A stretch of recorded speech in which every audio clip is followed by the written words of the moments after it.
Hi everyone, Dr. Andrew McGuire here with The Wellness Way, bringing you today's quick tip. Now today's on a very controversial topic, a topic that I've done a lot of research on, and it's on salt, the refined truth and why we need it.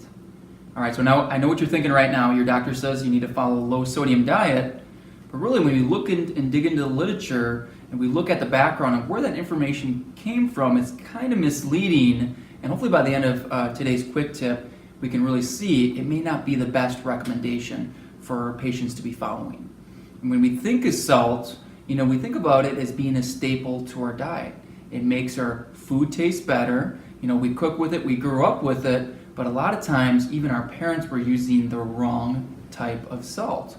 So we're going to get into the difference between the two and making sure we're utilizing the right salt. But in order for us to understand this recommendation and where this recommendation came from, it's important for us to really understand the story of where the low sodium recommendation came from. And it really started in 1984. There was an intersalt study done. You guys can look this up. And really what they looked at is 52 population centers. Or 52 countries, 39 population centers. And what they were looking at is the amount of sodium excretion with blood pressure. And what they found is, for out of those 39 population centers, they found 4 population centers that had lower sodium intake and lower blood pressure. Therefore, they concluded, well, it must be because of the lower salt, the reason why the blood pressure was lower. When we look at those 4 population centers, okay, we have the Yanomamo Indians, we have the Xingu tribe, we have a Kenyan tribe, and we have a tribe from Papua New Guinea. Yes, our low salt sodium diet intake is based on jungle cultures that have no alcohol intake, no obesity, let alone no refined carbohydrate intake, and only lived until the early 40s. Maybe it's because of those reasons why they didn't have high blood pressure, not the fact that they didn't consume a lot of salt. All right. So when you look at your spouse, when you look at your kids, when you look at your family, maybe your uncle, right? But does anyone look like this? No, and this is where what our recommendations are made on. Okay, I can't make this stuff up. This is where it came from. Now, when we even look into the graphs and the literature behind it, this is really the graph that shows the amount of salt intake with their systolic blood pressure, which is that top number. And what we see here is these are the ones that they correlated. Obviously, low systolic blood pressure with low sodium intake. These 4. But you can see that the majority of the graph here, the information here, is kind of scattered all over the place. I mean, we have people consuming, our population centers consuming up to 7 to 9.5 grams of salt, between 7 and 8 grams of salt here, and their systolic blood pressure is still between 110 and 120, so no correlation whatsoever. This information also includes the outliers. Generally, in research, outliers are taken out of the literature. In this case, they were left in, okay? So when we look at the next step is we also need to talk about how to define salt. So when your doctor says you need to follow a low salt diet, you need to say, okay, please define salt. What do you mean by salt? So we're going to focus on 2 types of salt. The first one is refined salt. Now refined salt is sodium chloride plus 3 toxins. That's known as our Morton salt and commonly our table salt. Okay? Now, and that's generally the bad one.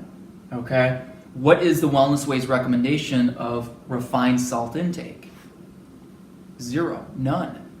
Okay, and when we look at unrefined salt, that is our sodium chloride plus 80 trace minerals, essential trace minerals. We have that's our Celtic sea salt as well as our pink Himalayan salt as well. And when we look deeper into refined salt, we see that the refined salt is again the sodium chloride. It's treated with brine. All minerals and impurities are removed. Okay, so let's say all impurities are removed, but really it's those minerals, and what they do is with those minerals is they remove them and they sell them back to supplement companies for a profit. Okay, it's all about that bottom dollar. Now, bleaching agent, they use chlorine as a bleaching agent. We know is toxic for our cells as well as our thyroid. They use a couple more toxins. We're going to get into more detail coming up here. Again, Morton salt, and that's our refined salt. Again, what should be our recommended intake? 0. So I do agree with your doctor on that recommendation. That should be 0. But our refined, we'll get into those recommendations coming up here. Now, in the refined salt, we add in toxins. The first one is sodium ferrocyanide. Second one is ammonium ferric citrate, aluminum silicate, dextrose, and a small amount of iodine. That's basically enough to, remove goiter out of the United States as far as a health issue, but not really help the benefit the thyroid as far as functioning goes. So this is what we're consuming on a day-to-day basis. Now let's break these down individually and let's look at these a little bit in more detail. Sodium ferrocyanide is used as an anti-caking, anti-clumping agent because, right, no one wants clumpy salt. So we have to add this in. It's toxic when it comes in contact with an acid. So think about that first acidic environment that table salt comes in contact with. We eat it, our stomach, exactly. Okay? That has a chance of, when it comes into something, in contact with something acidic, it can turn into cyanide gas. Okay, it's also used as a stabilizer for coating on welding rods. Okay, here's the toxicity information on sodium ferrocyanide, and it's toxic to blood, lungs, mucous membranes. Okay, extremely hazardous in case of ingestion, hazardous in case of skin contact. It's an irritant as well as for inhalation. And this is something that we're consuming, yes, in minute amounts, but can that build up over time? If it's bad for us, even minute amounts, why would we want to consume it if there are better, more beneficial options? Okay. The second toxin is ammonium ferric citrate. And ammonium ferric citrate is really added as an acidity regulator. Okay, it's used to counteract sodium ferrocyanide and prevent it from turning into what? Cyanide gas. So what we've done is we've added one toxin, the previous one, and now we've had to add in a second toxin to counteract the effects of that first toxin. All right. The last toxin is aluminum silicate. This is seen in wool blankets, felt, as well as paper. There's no specifications as far as its use. It's been known to cause cancer, birth defects, and other reproductive harm. Yet we're adding this into something that's used so commonly, which is our table salt, which shouldn't be, and we'll talk about making those switches. And really, we want to look at making that change to our unrefined salt. So what's unrefined salt? Again, that's our Celtic sea salt. There's no harsh chemicals added to it. It's harvested in underground mines. Okay, contains 80 plus trace minerals. Those are commonly selena naturally, as well as pink Himalayan salt. Okay. Now, when we look into number 3 is the benefits of salt. Why do we need salt? Okay. Well, first off, it's an essential nutrient for human life. Essential. We cannot live without it.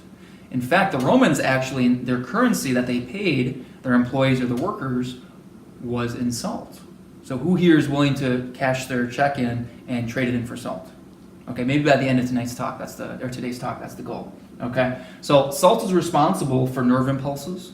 And we look at when we lose our electrolytes, we lose a lot of those minerals. What can happen to a lot of the nerve impulses and muscle contractions?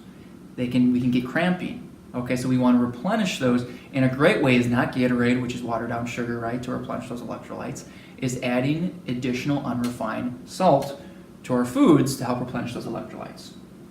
The second is pH balance. We need salt, unrefined salt, for pH balance in our stomach. We look at a lot of stomach issues. It's not that we have too much stomach acid, it's because we have too little. Sodium is essential for our body to release and maintain adequate levels of stomach acid.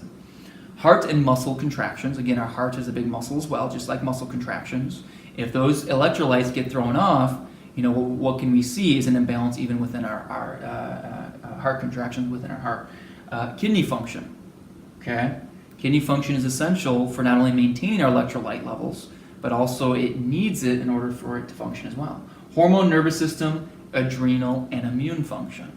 We see a lot of younger, actually middle-aged too, women, small petite women, they stand up too quick and they need a second because they feel very lightheaded.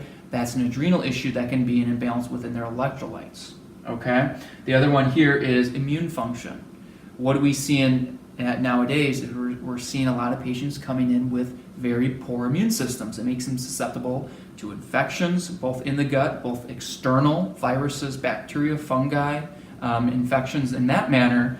and as well as protecting our body from even cancers, right? And what can happen is if we don't have adequate salt intake, it can actually suppress and impede on the function of our immune system. So very important for our immune system as well. Cell, tissue, and therefore organ function. So what doesn't benefit from sodium? I mean, every cell, organ, and even tissue benefits from salt. So this is why we need it. When we aren't intaking adequate levels of unrefined salt, we're putting all these organs, all these areas of our body at risk for detrimental and for breakdown. Okay? When we even look into the literature, this is when we talk about the literature and the information that's out there, that when you look into it, it doesn't make any sense. In fact, what they found out is a low salt intake increases the risk for heart attack by 430%. Okay, so now the recommendation for salt intake by the FDA right now is 2.4 grams. 2.4 grams. Okay, that's going to come up in our next form of literature. But 27% of patients with sodium levels lower than 135 millimoles per liter had congestive heart failure. So how do you get your sodium levels tested? It's a great question. Most doctors run a comprehensive or basic metabolic panel. It's included within that information, and you can check to make sure. Ideally, 140 to 142 is where we want to see those sodium levels. Okay. When we article released by the Lancet of just May of last year, May of 2016, looked at basically 70,000 people with hypertension, and what they found among of those 70,000 people without hypertension, consuming more than 7 grams of sodium daily did not increase the risk for disease or death, but those who ate less than 3 grams had a 26% increased risk for death or for cardiovascular events like heart disease and stroke. This is the complete opposite of what is being recommended. And remember when I talk about what is that recommendation for the amount that's recommended by the FDA is 2.4 grams. And this said, well, if you consume less than 3 grams, you're actually increasing your risk for cardiovascular health. Completely, it's the irony of that, right? So, why is that? Well, we're not going to get into the specifics of that, but if you look into the effect it has on a hormone known as aldosterone, okay, limiting our salt can really throw off our potassium levels as well as our aldosterone levels. It can really pose a problem and eventually cause an increased risk for cardiovascular disease and adrenal imbalances. Okay, now in people with high blood pressure, consuming more than 7 grams a day increased their risk by 23%, but consuming less than 3 grams increased risk by 34%. So you can see, people say, well, it outweighs the benefits. Well, obviously not. If we're still consuming a low salt diet of less than 2.4 grams and less than 3 grams, we're actually, still 34% is higher than that 23. We're still increasing that risk for the event of a cardiovascular event due to those poor recommendations. Okay. Now, when we go into 4, the last step is I want to talk about the Wellness Ways recommendation. What do we recommend for our patients as far as the amount, the type, and some other specifics we go into? Well, the first thing is the type. Celtic sea salt, we have it here. So this brand is Selena Naturally Celtic Sea Salt. We use them because, as you can see, if you pick up this, you can find it at any your co-op, any Whole Food store, even in grocery stores are carrying this as well. But you'll notice that it's, the color is gray. It doesn't look as pretty. Well, obviously it shouldn't be white. If you get sea salt and it's white, it means they bleached it. Any salt can say it's sea salt because it came from the sea at one time. You want to make sure that it includes, you can go to their website, see the minerals that are in it, and you want to have that grayish tint to it. It means it wasn't tampered with. Okay. When we look at American Blue, Green, Pink Himalayan, that is another good recommendation as far as Pink Himalayan salt. Now, I want to touch on the topic of, well, which is better, the sea salt, the Celtic sea salt, or the Pink Himalayan? Really, our recommendation is, I don't really care as long as that sea salt, remember, any sea salt, they can just say they're sea salt, but make sure you're getting the right type. So really, I'm more strict on the type of sea salt they're using and making sure they get the Celtic sea salt, the Selena Naturally Celtic sea salt. Okay? And the reason why is because a lot of our sea salt come from caverns in the water, And one thing we're not always in control of is how dirty the water is, so we can get some of those chemicals also in there. So where the pink Himalayan is in the Himalayan mountains, a little bit fresher and cleaner as far as what we see. But as long as we're using either of those, the Wellness Way doesn't have a problem with that. Now, amount. Now, this is different from each person. Again, the testing will guide us there. Our motto is, we don't guess, we test. But it's really between 5 and 10 grams per day. Now, I have a vial here. The amount here is really 5 grams. Okay, so again, patients can be, most commonly, patients are between, the 6 to 8 grams of salt a day we're getting, in our food, as well as adding a couple pinches into our water, and we're monitoring that with blood work that we can get back to. But we're really shooting between that 5 to 10 grams of salt per day.